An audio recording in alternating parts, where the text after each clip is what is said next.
right, welcome back to Beyond the Classroom, OWD's podcast about all things OWD, outreach and workforce development.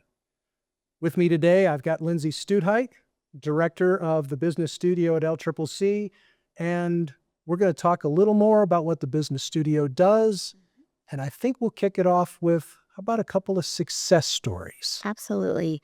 It's a really fun position to be in, to get to see all these businesses attack some of their problems that they have or to get started. And every single week brings a new success story. Some are minor and some are huge. So the one that's coming to mind this week is a student at LCCC that actually works down in the Concept Forge and is producing a really cool art product. And they recently became a participant of ours, a client of ours, and we connected them with our Small Business Development Center here in Cheyenne. And they've since been able to get a business launched and get themselves registered as an LLC and get a business account at a bank. And so, just in a few short weeks, they've really gone from having this idea and working on this product to being a fully set up business with the state of Wyoming and being prepared to open their doors for more customers. So really cool success story there. And it shows you it doesn't matter how old you are, how much money you have. If you're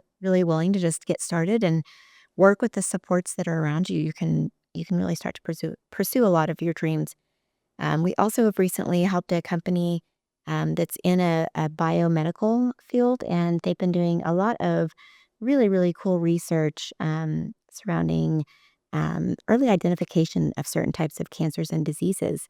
And this company is on a shoestring budget. They are waiting to see if they're going to receive some of those federal grants that have been paused. And so in the meantime, they needed a $5,000-ish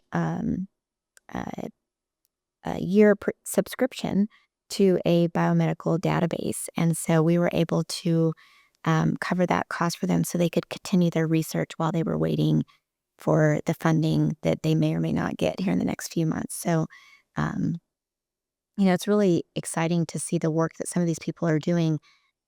Some of it's very ordinary. They want to start a construction business. Some of it's very artistic, like the gentleman that I told you about, the student. And sometimes it's life-saving. And I think that's a really cool component of being at the business studios. You truly get to see this huge span of types of individuals, expertise, businesses, and they're all here in Wyoming, which I think is a really cool thing that you just don't know. A lot of stuff is hidden if it's not in your normal sphere of influence. And we've just really been fortunate to get to meet with a lot of these cool companies, and they're all working within multiple partners in this space, which allows us to have really great dynamic conversations with those individuals as well. When we get a referral from the Wyoming Women's Business Center, we get to meet with them, talk with them, meet with their client, see how we can help that client, and then maybe connect them with yet another person or mentor. So it's just a really fun thing to see how these successes also bring all of us together to solve some of the challenges that Wyomingites are having with their small businesses and help build a better economy. It's interesting that so many of those things exist in a state where most people around the country think of us as just a bunch of ranchers, right? That's right. Oil. That's it. Mineral. We do oil, we do minerals, we raise some cows. We've got biotech. Yeah. We've got, of course, arts that doesn't just exist in Santa Fe, New Mexico. That's right. Yeah. It's amazing. We have a huge art economy in the state. We have a huge tourism economy in the state. We've had multiple medical, I don't want to say inventions, but essentially innovations come out of Cheyenne and Laramie over the last couple of years. So just some really, really cool things are happening across pretty much all industries, which I think is really exciting. That's pretty neat. Yeah. So in there in the beginning, you were talking about all of the different steps that one person went through to open up their business. They had to go get a bank account. Right. You would think of that as being very basic. Yeah. But I'll bet there's 1,000 of those little itty bitty steps that go into starting up a business. Absolutely. And it can be very overwhelming. And that's one of our key roles at the business studio, is to try and help someone navigate all those different processes and all those different partners. I think I said in the last one a few times, like, I'm not the expert in this. And you can't be, right? You can't be an expert in intellectual property with a biomedical company and an expert in how to deal with trademarking and art copywriting issues. And then also, but you do have to know who the people are that are those experts so that you can connect individuals to those right consultants and organizations that can support them. We recently supported a new art um, business development organization called Artelect. And what it's trying to do is help artists get the business skills they need to be successful within that industry. Even if it's a side hustle, if it's something they're trying to do as their full time gig, but even just investing in that company to help more artists be successful as business owners, we would love to be a partner in that because we're not going to become that expert. I can assure you, no time soon. And my own business experience is really around sole proprietorship. I do interior design work, so I have one lens of business experience that's really far away from an engineering company that's working on government contracting for the state and for the federal government. So we really appreciate all the partners in our space, and we are constantly looking for new partners. So if you are interested in partnering with us, that was loud. Please go to our website. There's an entire area on becoming a partner, and you can fill out that form. And you can tell us if you want to be a mentor, a consultant, if you want to just get our newsletter. But we would really love to connect with you if you like to support businesses in a variety of different ways, even if you're just an experienced business owner. And we'll have a link to the business center down in the description. Great.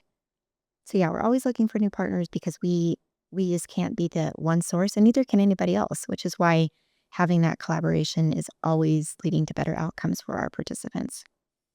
You mentioned mentors. Yeah. So mentors are hugely valuable, Yep. especially when you're just starting out. But even after you've run a business for a while, if you need to make some changes, some tweaks to your business, somebody else has been there, done that, right? Yep.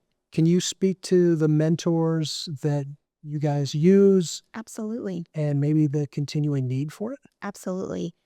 So one of the key components of a business's success is having a mentor, having good consultants, having a strong team.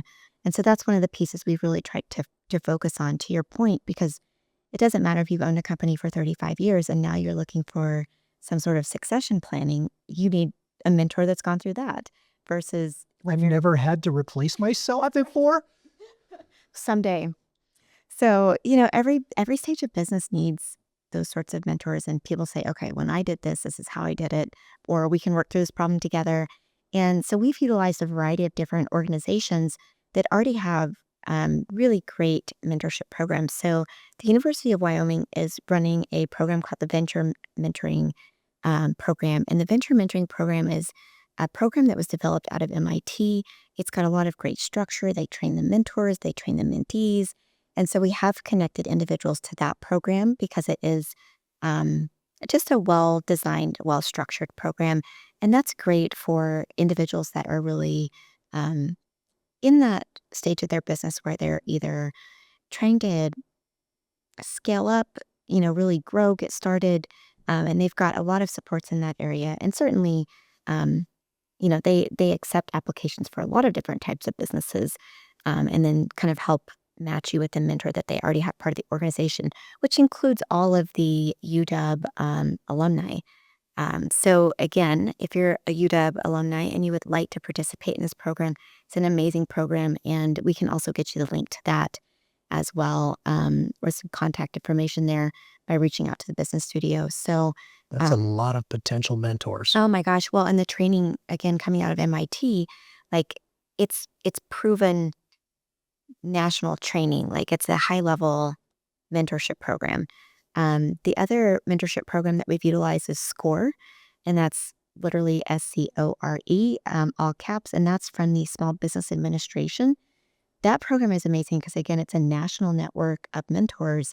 So when we have somebody that's really nuanced, it's super helpful to have an organization that's pulling mentors from all across the country. So if we have someone that's creating an app, which we do, there might not be somebody locally that's been through that app development process, but there is someone in San Francisco or in Austin or in Denver. And so they get connected to those individuals through SCORE, which has been really helpful again for some of those businesses that maybe a general mentor or someone in a general industry isn't a great fit for.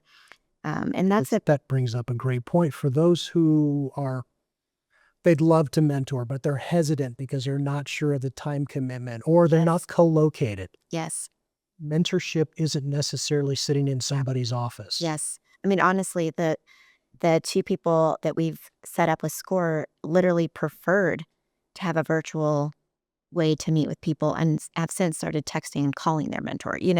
So it's just it's a different world for that connection. So absolutely, if you are interested and maybe you live out in Harriman or, you're listening to us and you're in Torrington, you can still be a mentor that This connects is with the people. internet. If you're listening to us and you're That's right. anywhere in the country, That's right.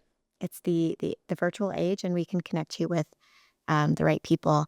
And then, of course, we have mentors within our own um, network and organization. So just literally Friday, I connected some of our participants with one of our advisory council members because they're in the same industry. That advisory council member is recently retired and is excited to help support this new company doing something that's a little bit adjacent to what they did. But, finding the mentors within your own network are really, really valuable as well. And it brings them into that process. But vendors can come from anywhere and they can kind of surprise you how they can enrich your process as you grow your small business. So if you are a business owner and you're listening, don't be afraid to build a team and include mentors and consultants in that team. I think a lot of times we get that message that like you have to bootstrap it, you have to do it in your garage until you're and while that is true and those are great stories, there's also just so much research that points to most of those people ended up building a really solid team around them. So don't do this by yourself and in isolation because it'll either provide a worse outcome or a slower trajectory to that outcome. And so don't be afraid to reach out and get those mentors. So how much easier would have been for Steve Jobs to have mentors while he was developing Apple in his garage, right? No one wants to bootstrap it. You would love to have somebody jump in and say, how can I support you? How can I help you financially? What do you need? And Steve Jobs ended up doing a lot of that in his garage with a team, including, his partner, his parents, individuals in the community that were willing to test it and put it through a beta process. So, don't be afraid to not bootstrap it and to reach out and to get those supports. Speaking of financial support, you and I have talked offline before. Yeah. Are all of these mentorships free? Do I just have to donate my time? Yes, absolutely. So all the programs that we're talking about are completely free. We are dealing with a variety of funding constraints over the last couple of months through a variety of different areas. So like one of the things that might be losing funding is SCORE. And so if things like that do start to lose funding or they aren't as well supported by public funds, there might be more paid sorts of things that you'll see coming up that We're talking about from the mentee side, right? from a mentee side. Sorry, from a mentor side, yes, completely. Like you don't receive any fees or anything to become a mentor, and all of that is just pretty much your time. And right now for the mentees, it's all free.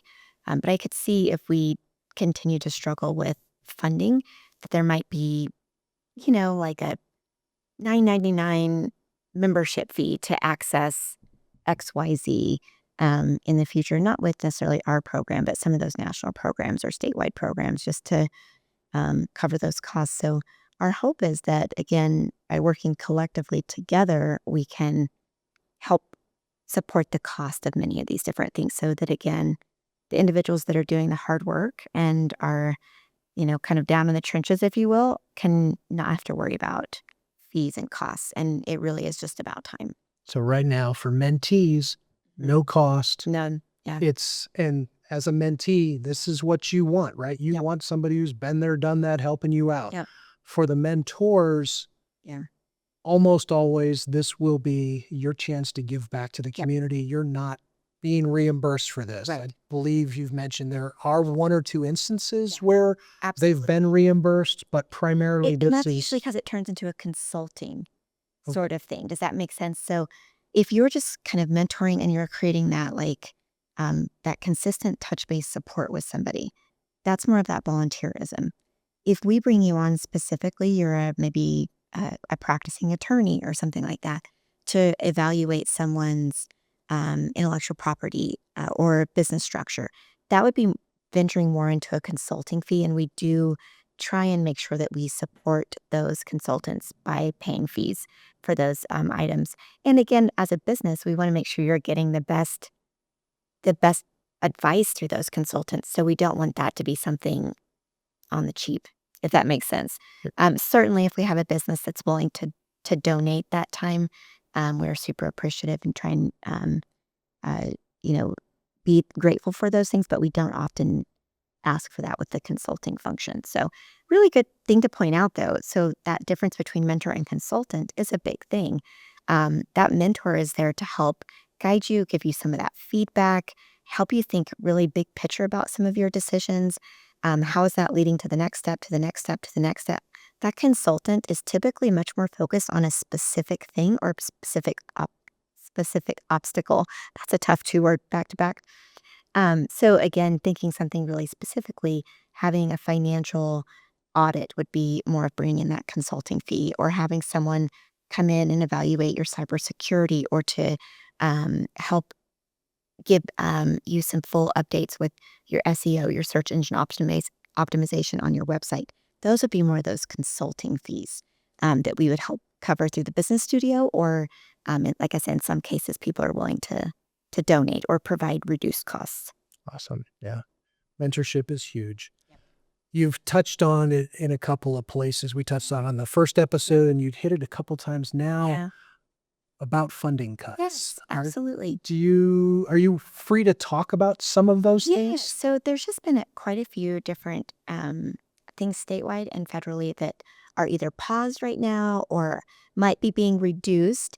And so I think it's really important, and this happens all the time, right? Things that get funded ebb and flow, and we've worked really hard to try and work really closely with our partners throughout Wyoming, and sometimes across state borders as well, because if those pools of money do shrink, we want to be as competitive as possible for the grants that are available by being able to apply to those opportunities together as a consortium or as a group. And so we're really hoping that by working really closely together, we utilize funds as efficiently as possible. Again, those are taxpayer dollars. We want to do that. And then also so that we're competitive for funds. And then finally, so we're not duplicating efforts when we're applying for things as a group, or really trying to figure out how to um, utilize a very finite amount of money, it it really does encourage us to make sure that we're complementing each other's services versus each trying to do those separately. So we've tried to work really hard with our partners to say, what's missing? How can we help? You're doing this, then we'll help with that. Or um, how can we step in if you lose access to some funding that you were getting, and maybe we have something that we can put towards that. So just really trying to think about it as one big group of entrepreneurial support versus just the business studio. So you never know the way that federal and state funding, because we have different legislative sessions and different representatives coming in and out. So things just naturally ebb and flow. Um, but we've tried to, I think, as a group, really align ourselves so that we are as buoyant as possible, despite maybe some cuts at the federal and the state level. And again, one of those programs is SCORE that right now, just based on kind of what's being released from the federal government, would be cut entirely. So if that mentorship program were to go, then as a group, we would need to figure out ways to help supplement that within our own organizations. So maybe UW's mentorship program would need to become greater. And how could we help do that? Would it be finances or pushing more support that direction in another way? So, funding's always hard when you're a public institution. If it was profitable and easy, private institutions would have already been on board. So when you're in this spot, you're doing the hard work that isn't largely profitable. And so it's really helpful to have such a strong entrepreneurship ecosystem, small business support system in place, because it gives you just a little bit more of a resiliency in that way. Again, what a surprising thing to find in such a small place, right? Yes, absolutely. Everybody thinks of Wyoming as this little itty bitty, unpopulated thing. And yet we have so many amazing, have to. generous people. Yes, you absolutely have to band together when you're small. And I think small but mighty is a good way of describing it. All right. Well, that's a wrap on this episode of Beyond the Classroom. Thanks for joining us. You can always find us on YouTube, Spotify, Castbox, and Amazon Music. And we'll have you back soon. Lindsey, would you like to make any last appeal for mentors? Because as we talked about, those are hugely important. Yes. From the goodness of your heart, it's an opportunity to give back. Yep. And as you heard Lindsey mention, there's the possibility that a lot of these publicly funded mentorship networks are going to have issues in the coming years. Exactly. So this is an opportunity for you to find other avenues to give back. Absolutely. Any last parting words? Just that any expertise is valuable, and it's not something that will be every day, all day. We might have somebody walk in next week and then not another person come by until November that might fit your specific area. So it's not a huge time commitment in a lot of situations, unless you are just an incredible business generalist, which certainly those are really high need. So fill out our application for being a partner, and we would also be more than happy to connect you with that mentorship program at UW. And if you're an alumni member, we would really love to help you with that. Awesome. Again, thanks. We'll see you next time.